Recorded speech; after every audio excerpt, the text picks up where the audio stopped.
28 رجب ہے، ذہنوں میں ہے آپ کے، کہ جب ایک مرتبہ مروان اور ولید نے جناب سید الشہداء سے بیعت کا مطالبہ کیا، بلایا، اپنے دربار میں بلایا۔ ائمہ جب مانتے نہیں تھے درباروں میں چلے کیوں جاتے تھے بلانے پہ؟ تاکہ لوگ یہ نہ کہیں یہ ہمیشہ بغاوت کی سوچ رکھتے ہیں۔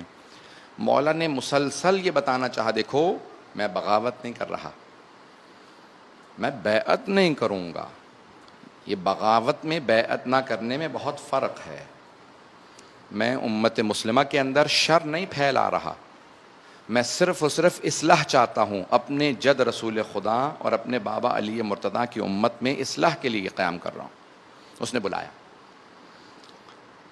تاریخ کے الفاظ ہیں، روایات میں موجود ہے کہ صرف یہ سننا تھا جناب زینب کا کہ مروان و ولید نے اپنے دربار میں بلایا ہے۔ ایک گورنر تھا مدینے کا اور دوسرا یزید کا قریبی رشتہ دار تھا، تو جناب زینب سے رہا نہ گیا، کہا بھیا ان کی نیتیں اچھی نہیں ہیں۔ تو مولا نے کہا بہن پریشان ہونے کی ضرورت نہیں ہے، میں اپنے علم امامت سے آپ کو بتا رہا ہوں، یہ دونوں میرے قاتل نہیں ہیں، میری شہادت مدینے میں نہیں ہوگی، میری شہادت کربلا میں ہے، اور قاتل شمر ہے، ولید و مروان مجھے نہیں مار سکتے۔ یہ اب جناب زینب اس ایمان کے درجے پہ، اس عقل و فہم و فراست پہ، لیکن احساس کتنا ہے کہ امام وقت کو، بھائی کو تنہا جانے نہیں دے رہے، فوراً آواز دیتی ہیں عباس، علی اکبر، قاسم، عبداللہ، اون و محمد، جناب قاسم کے بھائی عبداللہ، جناب حسن مجتبیٰ کے بیٹے، اپنے بیٹوں کو، اون و محمد کو، سب کو بلایا۔ 18 جوانان بنی ہاشم کو جمع کیا، کہا کہ اے میرے شہزادو، میرے شیرو، مروان نے میرے بھائی کو دربار میں بلایا ہے، تنہا نہ جانے دینا، ساتھ جانا۔ تو جناب عباس نے ایک مرتبہ سارے جوانان بنی ہاشم کو جمع کیا، کہا تلواریں حمائل کر لو، ساتھ چلیں گے۔ تو جیسے ہی ساتھ چلے تو جناب سید الشہداء نے ایک جملہ کہا، عباس آپ اس دارالامارہ کی، قصر الامارہ کی کہ اس دروازے پہ کھڑے رہیں، اندر مت آئیے گا، اگر میری آواز بلند ہو تو پھر آپ اندر تشریف لے آئیے گا، عباس آپ اندر آ جائیں۔ اب ایک مرتبہ اس نے بیعت کا مطالبہ کیا، کہا کہ آپ بیعت کر لیں۔ مولا نے کہا ایسا کون سا مسئلہ ہے، تم تنہائی میں دروازے بند کرنے کے بعد بیعت کیوں مانگ رہے ہو؟ اگر کوئی نیک کام ہے تو کل مسجد نبوی میں سب کے سامنے مجھ سے بیعت کا مطالبہ کرنا، میں سب کے سامنے جواب دوں گا میں بیعت نہیں کرنا چاہتا، یہاں تنہائی میں بیعت کیوں مانگتے ہو؟ کہا حسین ہم جانتے ہیں آپ بیعت نہیں کریں گے، تنہائی میں کر لیجئے، ہم اعلان نہیں کریں گے۔ مولا نے کہا نہ تنہائی میں نہ مجمع عام میں امام اسے کہتے ہیں جس کے قول و فعل میں تضاد نہ ہو۔ کہا میں بیعت نہیں کروں گا تو نہیں کروں گا، نہ مجمع میں نہ تنہائی میں بیعت نہیں کروں گا۔ تو ایک مرتبہ مروان کا بس ہاتھ سے اشارہ کرنا تھا کہ حسین کو یہیں پہ مار دو، تو جناب سید الشہداء کو جلال آیا اور ایک جملہ کہا، انت تقتلنی ام ہوا؟ جب بلند آواز سے کہا نا کیا تو میرا قتل کرے گا یا یہ میرا قتل کرے گا، بس بلند آواز سے بولنا تھا۔ جناب عباس نے آواز سنی، دروازے پہ ہاتھ رکھا، کھولنا چاہا، دیکھا کہ دروازہ اندر سے قفل ہے۔ اب وہ شیر خدا کے شیر تھے، ایک مرتبہ اپنا بایاں بازو دروازے پہ مارا، دروازہ گرا دیا، اور 18 جوانان بنی ہاشم ہاتھوں میں تلواریں لے کے اندر آ گئے۔ ہاتھوں میں تلواریں تھی، تلواریں کھینچنے کے بعد ایک سوال کیا، کہ مولا اگر آپ حکم دیں تو ان میں سے کس کے سر کو قلم کروں؟ جناب سید الشہداء نے کہا عباس نانا کا شہر مدینہ ہے، میں نانا کے حرم پہ ان کے شہر میں خون ریزی نہیں چاہتا، تلواریں واپس رکھ لیجئے۔ ایک مرتبہ جناب سید الشہداء نے کہا عباس ذرا فہرست تیار کرو کون کون ہمارے ساتھ کربلا چلے گا۔ تو جناب سید الشہداء نے نام بتائے۔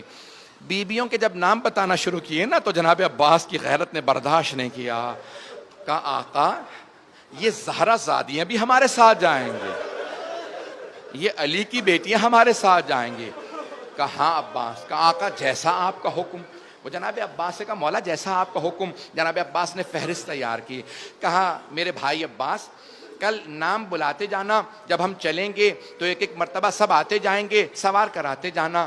اب میں کس طرح سے پیش کروں گا؟ سارے جتنے بھی مرد تھے، جوان تھے، سب کو جناب عباس نے بتایا علی اکبر آپ کا نام فہرست میں موجود ہے، آپ ساتھ چلیں گے۔ اے سید سجاد مولا نے آپ سے متعلق کہا، اے قاسم آپ سے متعلق کہا۔ میں ایک سوال کروں، چھوٹے سے بچے کو کیسے بتایا ہوگا؟ جناب علی اصغر کو کیسے بتایا ہوگا؟ میرا دل کہتا ہے مولا حسین نے کہا ہوگا عباس آپ کو بتانے کی ضرورت نہیں ہے، میں علی اصغر کو کان میں خود بتا دوں گا، ایسا بتاؤں گا علی اصغر رکنا ہی نہیں چاہے گا۔ اجرکم اللہ۔ بس بھی ایک مرتبہ سب کو مردوں کو بتا دیا، مستورات کی فہرست تیار ہوئی، یہاں جناب سید الشہداء مسند بچھا کے بیٹھ گئے، جوانان بنی ہاشم کو کہا سب تیار ہو جاؤ، جہاں محلہ بنی ہاشم تھا دروازے کے سامنے محلے کا دروازہ تھا، ایک فہرست جناب عباس نے بتائی، خاتون سے کہا یہ فہرست ہے، کسی کنیز سے کہا بیبیوں کے نام لیتی جانا اور جو جو آتی جائے گی برقعے میں ہیں مجھے بتا دینا، میں اس حساب سے سب سے کہہ دوں گا تیار ہو جائیں۔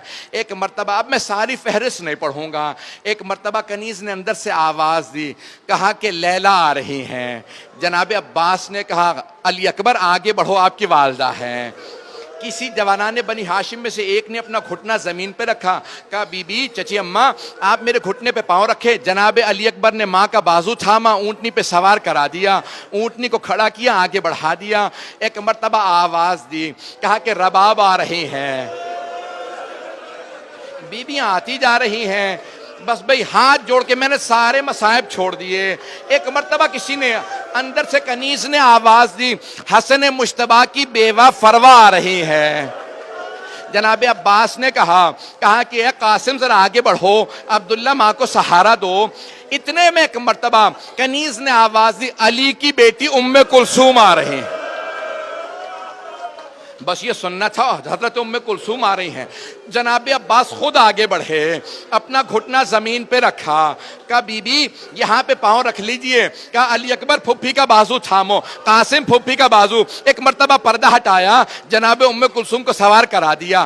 اتنے میں کنیز نے آواز دی، علی کی بیٹی زینب کبریٰ آ رہی۔ بس آواز دینا تھی کہ زینب کبریٰ آ رہی ہیں، اگر دیکھ سکے میری طرف تو دیکھیے گا۔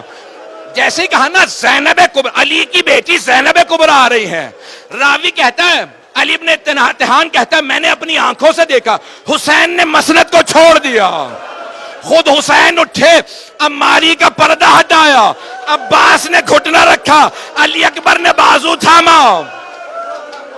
جیسے کہا نا بی بی سوار ہو جائیے، جناب زینب نے کہا بھیا آج مجھے وہ سوار کرائے جو 11 محرم کو لاشوں کے بیچ میرا بازو تھامے گا، گلے میں توق، ہاتھوں میں ہتھکڑیاں، پاؤں میں بیڑیاں۔